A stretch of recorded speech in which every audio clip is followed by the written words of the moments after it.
बांग्लादेश का 413 रन्स का पहाड़ और पाकिस्तानी बॉलर्स की वापसी।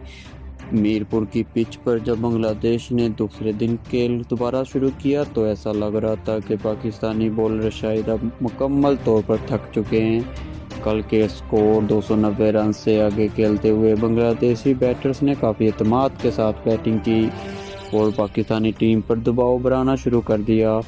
इंडियन मीडिया और कई तज्जियाकार मुसलसल यही कह रहे थे कि बांग्लादेश यहाँ 450 या इससे भी बड़ा टोटल बना देगा, और सच बोलें तो एक वक्त पर ऐसा ही महसूस हो रहा था। लेकिन यहाँ पाकिस्तानी बॉलर ने हिम्मत नहीं हारी। ख़ासतौर पर मोहम्मद अब्बास और शाहीन अफरीदी ने जिस डिसिप्लिन के साथ बॉलिंग की, इसने मैच को मुकम्मल तौर पर एक तरफा होने से बचा लिया। बांग्लादेश ने अगरचा 413 रन्स बना लिए, लेकिन पाकिस्तानी बॉलर्स ने आखिरी लम्हात में ज़बरदस्त कमबैक करते हुए इन्हें मज़ीद ख़तरनाक पोजीशन में जाने से रोक दिया। मुशफ़िक़ुर रहीम की फाइटिंग इनिंग्स की बात करें, अगर बांग्लादेश की इनिंग्स में किसी एक खिलाड़ी ने सबसे ज़्यादा परेशान किया तो मुशफ़िक़ुर रहीम थे। ये बंदा वाकई टेस्ट क्रिकेट खेलना जानता है। एक तरफ विकेटें गिर रही थी, दूसरी तरफ मुशफ़िक़ पूरी ही जिम्मेदारी के साथ क्रीज पर खड़े रहे। इन्होंने 169 गेंदों पर 71 रन बनाए, लेकिन ये सिर्फ 71 रन नहीं थे बल्कि एक ऐसी इनिंग्स थी जिसने पाकिस्तानी बॉलर्स के सब्र का इम्तिहान लिया। बार बार सिंगल्स निकालना, ख़राब गेंद को बाउंड्री के लिए इस्तेमाल करना और पार्टनरशिप्स बनाना, मुशफ़िक़ ने हर वो काम किया जो एक सीनियर बैटर करता है। ख़ास तौर पर स्पिनर्स के ख़िलाफ़ इनकी फुट वर्क काफ़ी ज़बरदस्त थी। ऐसा लग रहा था कि वो पाकिस्तान को थकाकर मैच पर मुकम्मल कंट्रोल करना चाहते हैं, लेकिन आखिरकार शाहीन अफरीदी ने इन्हें क्लीन बोल्ड करके बांग्लादेश की उम्मीदों को बड़ा धचका दे दिया। और इसके बाद लिटन दास की सराहना बैटिंग की बात करें, लिटन दास ने अगरचा बड़ी इनिंग्स नहीं खेली, लेकिन इनके 33 रन काफ़ी अहम थे। इन्होंने शुरू से ही पाकिस्तानी बॉलर्स पर प्रेशर डालने की कोशिश की। खास तौर पर जब स्पिनर्स आए तो लिटन ने आगे बढ़कर शॉट्स खेलने शुरू कर दिए।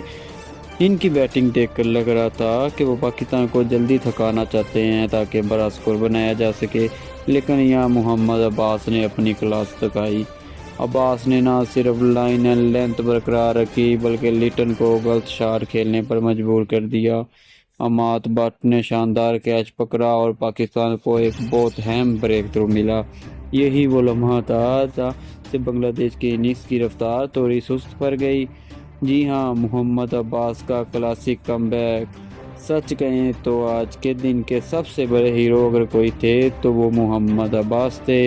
इस फ्लैट पिच पर जहाँ गेंद बिल्कुल सीधी आ रही थी और स्पिनर को भी खास मदद में नहीं मिल रही थी, वहाँ अब्बास ने अपनी लाइन एंड लेंथ से कमाल कर दिया। यही वजह है कि लोग इन्हें टेस्ट स्पेशलिस्ट कहते हैं। इन्होंने रफ्तार से ज़्यादा दिमाग इस्तेमाल किया और ओवर में एक प्लान नज़र आ रहा था। बांग्लादेशी बैटर्स को मुसलसल एक ही एरिया में गेंद करके इन्होंने गलतियां करवाईं। काफ़ी लोग कह रहे थे कि अब्बास की वापसी अब मुश्किल है, लेकिन आज इन्होंने साबित कर दिया कि क्लास हमेशा वापस आती है। इनकी बॉलिंग में वही पुरानी खतरनाक स्विंग और कंट्रोल नज़र आया जिसने एक वक्त में दुनिया के बड़े बड़े बैटर्स को परेशान किया था। शाहीन अफरीदी की खतरनाक स्पेल की बात करें, शहनशाह अफरीदी ने भी आज ज़बरदस्त बॉलिंग की। अगरचा पिच फास्ट बॉलर्स के लिए ज़्यादा मददगार नहीं थी, लेकिन इसके बावजूद शाहीन ने अटैकिंग बॉलिंग जारी रखी। इनकी सबसे बड़ी खूबी यही है कि वो हर वक्त विकेट लेने का सोचते हैं। मुशफ़िक़ुर रहीम जैसी सेट विकेट को छोड़ना आसान नहीं था, लेकिन शाहीन ने इन्हें क्लीन बोल्ड करके साबित किया कि वो अब भी पाकिस्तान के सबसे खतरनाक बॉलर हैं। 3 अहम विकेटें लेकर इन्होंने बांग्लादेश को 450 के करीब जाने से रोक दिया। खास तौर पर नई गेंद से इनकी रिवर्स स्विंग काफ़ी खतरनाक लग रही थी। मीडिया पर तो बाकायदा जश्न शुरू हो चुका था। लोग कह रहे थे कि मीरपुर की स्पिनिंग पिच पर पाकिस्तानी ओपनर ज़्यादा देर नहीं टिक सकेंगे। कुछ तो यहाँ तक कह रहे थे कि पाकिस्तान शायद फॉलो ऑन भी खा जाए, क्योंकि 413 रन वाकई एक बड़ा टोटल था और ऐसी पिच पर चौथी इनिंग्स खेलना तकरीबन नामुमकिन समझा जाता है। लेकिन शायद दुनिया पाकिस्तानी टीम के मिजाज को भूल गई थी। یہ وہ ٹیم ہے جو دباؤ میں اکثر خطرناک ہو جاتی ہے۔ میدان میں آئے اذان اویس اور یہاں سے میچ کا پورا نقشہ بدل گیا۔ جس اعتماد کے ساتھ اس نوجوان نے بیٹنگ شروع کی وہ حیران کن تھا۔ عام طور پر نوجوان کھلاڑی اتنے بڑے ٹوٹل کے سامنے دباؤ میں آ جاتے ہیں، لیکن اویس نے پہلے ہی اوور سے واضح کر دیا کہ وہ ڈرنے والے نہیں۔ انہوں نے میرپور جیسی مشکل پچ پر فرنٹ فٹ پر جا کر شاٹس کھیلے، کور ڈرائیو لگائیں، کٹ شاٹس مارے اور سپنرز کو مکمل طور پر بیک فٹ پر ڈال دیا۔ سب سے دلچسپ بات ان کی ٹائمنگ تھی۔ ایسا لگ رہا تھا جیسے گیند خود بخود بیٹ کے سینٹر سے نکل رہی ہو۔ کافی لوگوں کو ان کی بیٹنگ دیکھ کر سعید انور یاد آ گئے، خاص طور پر ان کا سٹائل، کور کی طرف کھیلنا، شاٹس کھیلنے کا انداز اور سپنرز کے خلاف قدموں کا استعمال بالکل سعید انور جیسا لگ رہا تھا۔ جب بھی پاکستانی میں لیفٹ اینڈ اوپنر اچھی بیٹنگ کرتا ہے تو لوگ فوراً سعید انور سے موازنہ شروع کر دیتے ہیں، لیکن اذان اویس کے معاملے میں یہ موازنہ واقعی بنتا ہے۔ انہوں نے جس اعتماد کے ساتھ سپنرز کو اٹیک کیا وہ عام نوجوان پلیئر نہیں کر سکتا، خاص طور پر تیج الاسلام اور مہدی حسن میراج جیسے تجربہ کار سپنر کے خلاف ان کا فٹ ورک دیکھنے والا تھا۔ کبھی وہ آگے نکل کر کھیلتے، کبھی بیک فٹ پر جا کر کھیلتے، یہی چیز سعید انور کو بھی خاص بناتی تھی۔ اویس اس وقت 80 رنز پر ناٹ آؤٹ ہیں اور ان کی اننگز نے میچ کا پورا مومنٹم پاکستان کی طرف منتقل کر دیا ہے۔ اگرچہ ساری توجہ اذان اویس پر جا رہی ہے، لیکن مامول حق کی اننگ کو بھی نظر انداز نہیں کیا جا سکتا۔